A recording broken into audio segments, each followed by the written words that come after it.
Deputy CM Pawan Kalyan కి పెను ప్రమాదం తప్పింది. అన్నమయ్య జిల్లా రాజంపేట పుల్లపత్తూరులో ఈ పర్యటన ముగించుకొని వెళ్తుండగా పవన్ కళ్యాణ్ కాన్వాయ్ కి ప్రమాదం జరిగింది. ఈ ప్రమాదంలో ఒక ఎస్కాట్ వాహనం బోల్తా పడింది. బైపాస్ లో రోడ్డు దాటుతున్నటువంటి ఒక వృద్ధుడిని తప్పించబోయి అరుపు తప్పింది ఎస్కాట్ వాహనం.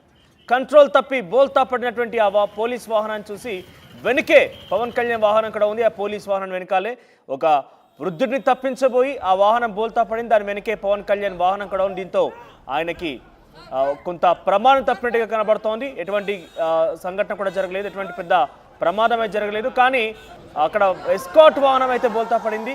పవన్ వెహికల్ డ్రైవర్ చాకచక్యంతో ఈ ప్రమాదం తప్పినట్టుగా తెలుస్తోంది.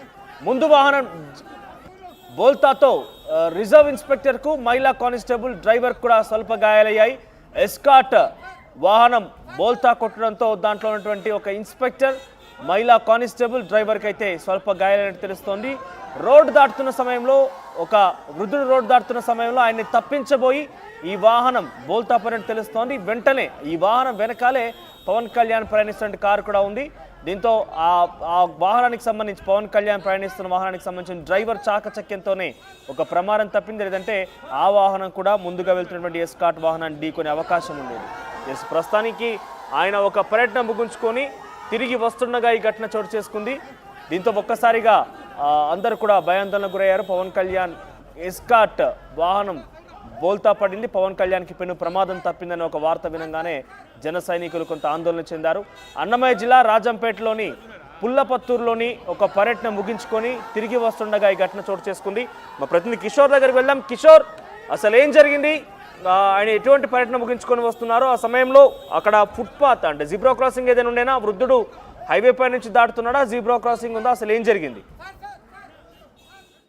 పవన్ కళ్యాణ్ పర్యటనలో చిన్న ప్రమాదం చోటు చేసుకుంది. అయితే ఆ ప్రమాదంలో అదుపు తప్పి బోల్తా కొట్టడంతో, ఏదైతే పోలీస్ ఎస్కాట్ చెందినటువంటి వాహనం అదుపు తప్పి బోల్తా కొట్టడంతో ఒక్కసారిగా ఉన్నటువంటి ఎస్ఐ, అదేవిధంగా హెడ్ కానిస్టేబుల్, మహిళా కానిస్టేబుల్ గాయాలయ్యాయి. అయితే రాజంపేట నియోజకవర్గ పరిధిలో ఉన్నటువంటి అన్నమయ్య బాధితులను పరామర్శించేందుకు ఆయన పుల్లపుత్తూరులో పర్యటించారు. ఆ పర్యటించిన అనంతరం కూడా అక్కడి నుంచి నేరుగా రేణుగుంటకు బయలుదేరారు. అయితే రేణుగుంటకు బయలుదేరే క్రమంలో రాజంపేట బైపాస్ వద్దకు రాగానే ఒక్కసారిగా కూడా వృద్ధుడు రోడ్డు దాటుతుండగా కూడా ఒక్కసారిగా ఎస్కాట్ వాహనం అదుపు చేయబోయే క్రమంలో బోల్తా కొట్టింది. ఈ బోల్తా కొట్టడంతో ఒక్కసారిగా కూడా అటు ఎస్ఐకి, అదేవిధంగా కానిస్టేబుల్, మరో మహిళా కానిస్టేబుల్ గాయాలయ్యాయి. మహిళా కానిస్టేబుల్ గాయాలైన వెంటనే కూడా ఒక్కసారిగా కూడా పవన్ కళ్యాణ్ కూడా ఆశ్చర్యపోయారు. ఎందుకంటే ఒక రకంగా తన క్యామెరా ముందున్నటువంటి వాహనం ప్రమాదానికి గురి కావడం కూడా ఆయన వెంటనే అక్కడ కిషోర్ బేసిక్గా ఇటువంటి విఐపి అక్కడ పాసేజ్ ఉంటే కనుక, విఐపి మూవ్మెంట్ ఉంటే కనుక డెఫినెట్ గా పోలీసులు కొన్ని ఆంక్షలు విధిస్తారు, రోడ్లన్నీ కూడా క్లియర్ చేస్తుంటారు. కాబట్టి అసలు ఆ వృద్ధుడు ఎడికెళ్ళి వచ్చాడో? సిటీలో జరిగిందా, హైవే పైన జరిగిందా? హైవే పైనే మనోజ్, ఎందుకంటే అది ఒక సర్కిల్, ఎన్టీఆర్ కూడలు అంటారు దానికి. ఆ ఎన్టీఆర్ కూడలు కరెక్ట్ గా అదొక బైపాస్ అదే విధంగా అటువైపు ఇటువైపు నుంచి వాహనాలు వస్తుంటాయి.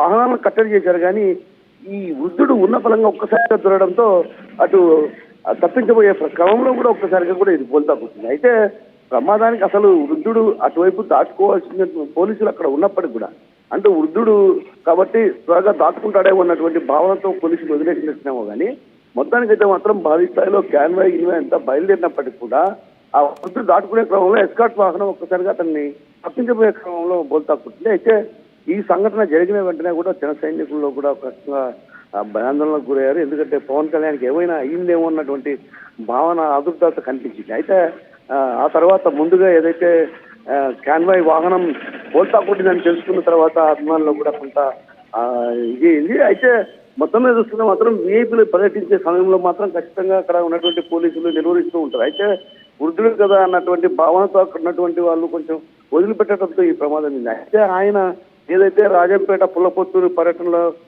అన్నమయ్య బాధితులను పరామర్శించి ఆ తర్వాత రేణుగుంటకు వెలిగిన క్రమంలో ఈ ఘటన జరిగింది. ఏదైతే బైపాస్ లో ఉన్నటువంటి ఎన్టీఆర్ సర్కిల్లో ఆ తర్వాత గాయపడ్డటువంటి ఎస్ఐని, అదేవిధంగా కానిస్టేబుల్ను, మహిళా కానిస్టేబుల్ని ముగ్గురిని కూడా స్థానికంగా ఉన్నటువంటి ప్రభుత్వ ఆసుపత్రికి తరలించారు. బేసిక్గా విఐపి మూవ్మెంట్ అంటే ఎస్కార్ట్స్ వాహనాలు కావచ్చు, దాంట్లో ఉన్న కాన్వాయ్ సంబంధించిన వెహికల్స్ కావచ్చు, చాలా వేగంగానే వస్తూ ఉంటాయి, చాలా స్పీడ్ మూవ్మెంట్ ఉంటుంది.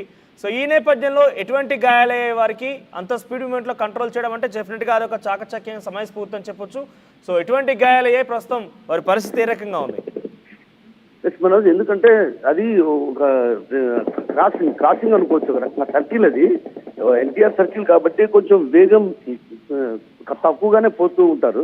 అందువల్ల ప్రమాదం పెద్దగా చోటు చేసుకోలేదనే చెప్పవచ్చు. ఎందుకంటే అది అటువైపు నుంచి ఇటువైపు నుంచి వాహనాలు వచ్చే సర్కిల్, అది ఆ సర్కిల్లో ఉన్నటువంటి నేపథ్యంలో కూడా ఒక రకంగా చిన్నగానే వెళ్ళారు. అయితే ముందు ఏదైతే ఎస్కార్ట్ వాహనం ఉందో ఆ ఎస్కార్ట్ వాహనం బోల్తా కొట్టడంతో కూడా ఒక్కసారిగా కూడా వెనక వైపునే పవన్ కళ్యాణ్ వాహనం కూడా ఉంది. అంటే ఒక రకంగా పవన్ కళ్యాణ్ వాహనం చిన్నగా అంటే వెళ్ళడం వల్లే ఆ పెద్ద ప్రమాదమే తప్పిందని చెప్పవచ్చు. అయితే ఎవరైతే గాయపడ్డారో ఎస్ఐ, అదేవిధంగా కానిస్టేబుల్, మహిళా కానిస్టేబుల్ ముగ్గురిని కూడా ప్రభుత్వ ఆసుపత్రిలో చికిత్స పొందుతారు. వాళ్ళు స్వల్పంగా గాయపడ్డారు కాబట్టి ఎలాంటి ప్రమాదం లేదని చెప్పవచ్చు.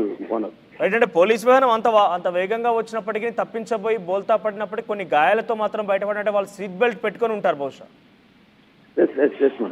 ఎందుకంటే ప్రధానంగా ఎవరైనా సరే ప్రయాణించేటప్పుడు బైపాస్లలో కానీ సాధారణంగా సూర్య ప్రాంతాలకు ప్రయాణించే వారు ఎవరైనా సరే సీట్ బెల్ట్ పెట్టుకొని ప్రయాణిస్తుంటారు. కాబట్టి సీట్ బెల్ట్ పెట్టుకొని ప్రయాణించినప్పటికీ కూడా అంటే ఒక రకంగా కుదుపులు అంటే బోల్తా కొట్టడంతో కూడా ఒక కుదుపులతో ఆ డోర్ వద్ద అలాంటి చోట కొద్దిగా తగిలి గాయాలయ్యాయి. అయితే గాయాలైన వెంటనే కూడా విషయం తెలుసుకున్నటువంటి ఎస్కార్ట్ కావచ్చు, అదేవిధంగా పవన్ కళ్యాణ్ సంబంధించినటువంటి అభిమానులు కూడా వెంటనే వారందరినీ కూడా ప్రభుత్వ ఆసుపత్రికి తరలించి చికిత్స చేస్తున్నారు. ఈ విషయం కూడా ఏదైతే ముందుగా ఉన్నటువంటి ఎస్కార్ట్ వాహనం కాబట్టి పవన్ కళ్యాణ్ కూడా ఈ విషయం తెలిసింది. వెంటనే ఆయన కూడా చొరవ తీసుకొని వాళ్ళని వెంటనే ఆసుపత్రికి చేర్పించాలని కూడా అక్కడ ఉన్నటువంటి అధికారులను, అదేవిధంగా జన సైనికులను కూడా ఆదేశించడం జరిగింది. దీంతో ఒక రకంగా పెను ప్రమాదమే తప్పిందనే చెప్పవచ్చు.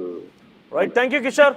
సో మొత్తం మీద పవన్ కళ్యాణ్కి పెను ప్రమాదం తప్పింది. ఆయన నిన్న అన్నమయ్య జిల్లా రాజంపేట పుల్లపత్తూరులోని ఒక పర్యటన ముగించుకొని తిరిగి వస్తుండగా హైవే పైన తన వాహనం కాన్వాయ్ వెళ్తున్న నేపథ్యంలో ఒక వృద్ధుడు ఆ రోడ్డు దాటే ప్రయత్నం చేశాడు. దీంతో ముందున్నటువంటి ఎస్కాట్ పోలీస్ వాహనం ఆ వృద్ధుడిని తప్పించబోయి బోల్తా పడింది.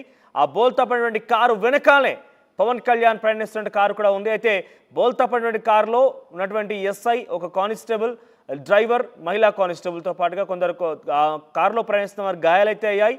అయితే ఇక్కడ సమయస్ఫూర్తి డెఫినెట్గా పవన్ కళ్యాణ్ కారు నడుపుతున్నటువంటి వాహన డ్రైవర్ అని చెప్పొచ్చు. ఎందుకంటే ముందు పడినటువంటి ఆ బోల్తా, ఎందుకంటే చాలా వేగంగా ఒకదాని వెంట ఒకటి వస్తూ ఉంటాయి. విఐపి మూవ్మెంట్ అంటే మీకు బేసిక్గా తెలిసే ఉంటుంది. సో అటువంటి సందర్భంలో ముందు పడినటువంటి ఆ బోల్తా పడిన వాహనాన్ని కొంత అలర్ట్ చేసి వెంటనే ఆయన బ్రేక్ వేయడం కావచ్చు, నిలిపేందుకు ప్రయత్నం చేశాడు కాబట్టి ఒక పెద్ద ప్రమాదం తప్పింది. సో ముందున్నటువంటి వాహనంలో కూడా పోలీసు అధికారులు, పోలీసు కానిస్టేబుల్ కావచ్చు, ఎస్ఐ కావచ్చు, వారు సీట్ బెల్ట్ ధరించడం కారణంగానే కొంత ప్రాణాపాయ స్థితిలో నుంచి బయటపడ్డారు.